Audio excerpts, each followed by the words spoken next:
எது எழுதி கொடுத்தா நீ வாங்கிட்டு வந்துருவியா? ஏண்டா மனுஷனடா நீ? மனுஷனா நீ? வெக்கமா இல்ல உனக்கெல்லாம்? சீ! அந்த ஆளு மேல 1000 தப்பு இருக்கலாம்டா. அந்த ஆளு மேல கோவம் தான். அதுக்காண்டி கூட பிறந்த பொறப்பு தானே. அந்த ஆளோட உழைப்பெல்லாம் மொத்தமா உறிஞ்சுப்புட்டு அப்படியே அதெல்லாம் வாயில போட்டுக்கு சேர வேண்டிய சொத்தெல்லாம் எழுதிக்கு வந்து கல்லு மாறி நிக்கிற. அதெல்லாம் உன் உடம்புல ஒட்டுமா? இல்ல இப்படி ஒரு வாழ்க்கை உனக்கு தேவையா? ஒரே ரத்தம் பாசம் எல்லாம் வேஷம். உன் கூட பிறந்த பரப்பு தானையா. நெஞ்ச பிடிச்சுக்கு நீ சொத்த கூட வச்சுக்க. நெஞ்ச பிடிச்சுக்கு உட்கார்ந்து இருக்காரு. கண்ணு தெரியலையா உனக்கு? காசு வந்துட்டா கண்ணு காது கேட்காதா? ஒரு வார்த்தை கூட சொல்ல முடியாதா உன்னால? அப்படி என்ன வேண்டி கிடக்குங்கிறேன். அப்படி ஒரு வாழ்க்கை, உல்லாச வாழ்க்கை. என்ன இளவனியே தெரியலையே. இதெல்லாம் நல்லா இருக்கிறதுக்கான அறிகுறி கிடையாது கதிரு. எல்லா துரோகத்தையும் பணத்தால கழுவிட முடியாது. எம்மா பரதேவதை, இந்த ஆளும் உங்களுக்கு புள்ள தானே? உன் வயிற்றுல தானே இந்த ஆளும் பிறந்தேன். வாயை திறந்து பேசுங்க.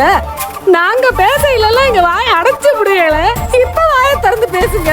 எப்ப எதை கேட்டாலும் நான் பாத்துக்கிறேன் என் பிள்ளைன்னு சொல்லிக்கே இருப்பியல. இப்ப என்ன பண்ண போறீங்க? இந்த நெஞ்ச பிடிச்சு உட்காந்துக்கு இருக்காரு. இந்த புள்ள செத்த சாகட்டும்னு இருக்கியலோ?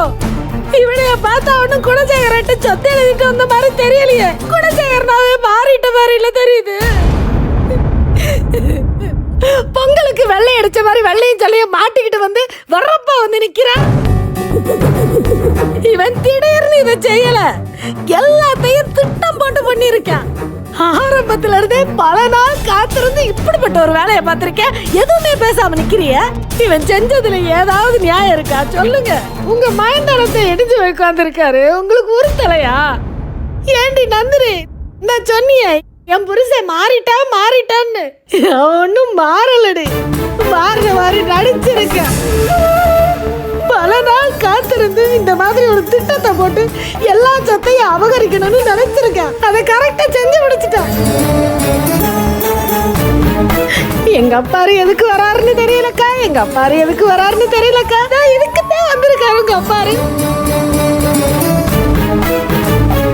அவன் ஒன்றைய கழுவி இந்த மாதிரி ஒரு திட்டத்தை போட்டு கொடுத்து எல்லா சொத்தையும் அபகரிச்சுட்டு நான் இப்ப வெளியும் ஜலையுமா வந்து நிக்கிறான். அத்தை இந்த ஆள் நெஞ்ச முடிச்சுட்டு அப்படியே செத்து போயிடட்டும். ஒரு பிள்ளைக்கு மட்டும் சொத்தை கொடுத்து நீங்க நல்லா இருங்க. எல்லாரும் நல்லா இருங்க. வாயை மட்டும் திறந்து பேசுறாங்க. கொஞ்ச நேரம் சும்மா இரு.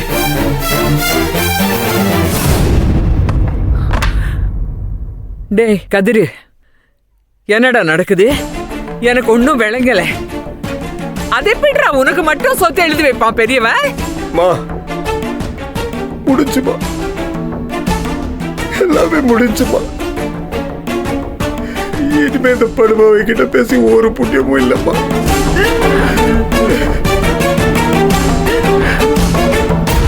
எல்லாமே முடிச்சுமா. நான் போறேன். நான் போய் வேற வக்கீல பாக்குறமா. என்னப்பா என்ன பேசுற? என்னங்க பண்றீங்க? எங்க இருங்க? முதல்ல உட்காருங்க. ஏங்க சொத்து பணம் பொறுமையா இருப்பா. சொல்லுங்க கேளு. உட்காரு. ஐயோ உட்காருங்க. ஐயோ உட்கார சொல்லுங்க. வேற வக்கீல பாக்குறமா. இவனை சும்மா விட மாட்டேமா. உட்காருங்க மாமா.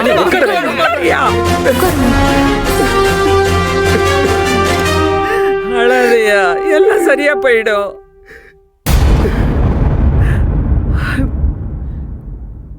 டேய் கிளம்பு.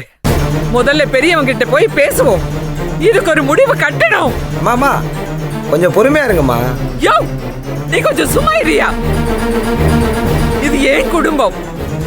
உடைஞ்சு கிடக்கிறது ஏன் புள்ள. அம்புட்டு பெரிய விட்டுவிட்டு இவன் பேர்ல மட்டும் சொத்தை எழுதி வச்சிருக்கான்னா அதுக்கு என்னடா அர்த்தம்? இங்க யார நம்புறதுன்னு தெரியலையே. மா என்னம்மா நீ எப்படி பேசுற? அப்போ இவங்க எல்லாரும் மாதிரி நீ என்ன அசிங்கமா நினைக்கிறல்ல? மா நான் காசுக்காக தான் மாறினேன்னு நினைக்கிறீங்களா? மா பாருங்கம்மா, சத்தியமாமா சத்தியமா நான் அதை கேட்கல. ஊர்ல இருக்கிறவங்க இந்த வீட்டுல இருக்கிறவங்க என்ன பத்தி எது வேணா சொல்லிட்டு போட்டோம். ஆனா நீ என்ன பெத்தவமா? நீ தப்பா நினைச்சதுக்கு அப்புறம் என்னால எப்படி மச்சமா இருக்க முடியும்?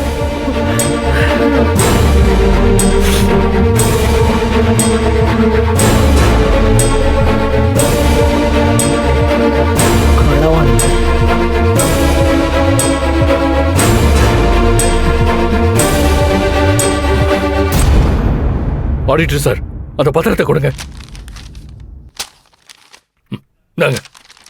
நாங்க யாரு படிச்சு பாக்குறீங்களோ படிச்சு பாருங்க. படி.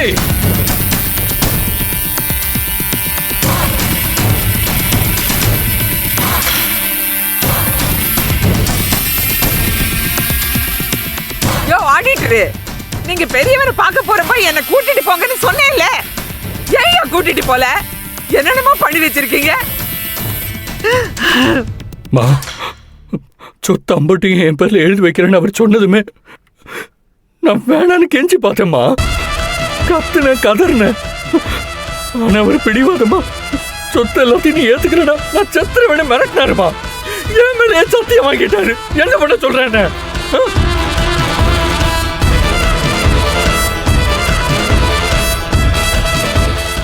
நீங்க அங்கதானே இருந்தீங்க, சொல்லுங்களேன்.